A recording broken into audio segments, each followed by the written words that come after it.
Magandang araw po. Ako po si Datis Daisy Riana ng Section Innovative.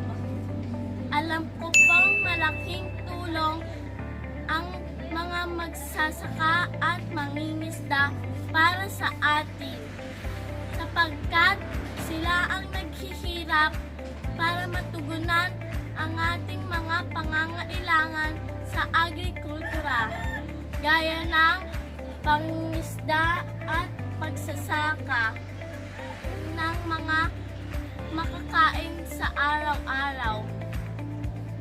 Kung wala sila, wala tayong mabibiling bigas, gulay, prutas, at mga lamang dagat sa ating palengke. Ito po ang aking munting aginaldo para sa kababayan nating magsasaka at mangingisda. Ako po ay isang munting bata at wala pang hanap buhay. Ngunit, meron akong ipon sa aking alkansya para sana makapunta ako sa Enchanted Kingdom. Dahil sa pandemya ng COVID-19, hindi ako makalabas ng bahay.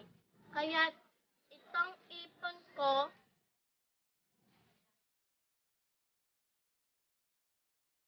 ang ipangbibili ko ng regalo sa mga magsasaka at mangingisda. Ibibili ko po ng mga pangunahing pagkain gaya ng bigas, gatas, noodles, delata, asukal, kape, at betamina. Dahil dito, hindi lang sila ang mapapasaya ko, kundi ang kanilang buong pamilya. Ang bawat tao ay may obligasyon sa bawat isa. Ang pagiging bukas palad ay dapat nating gawin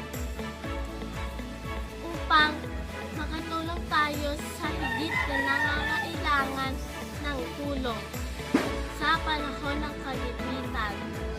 Maraming salamat po sa panonood sa ating performance task sa Araling Panlipunan, ESP at Filipino. Bye-bye!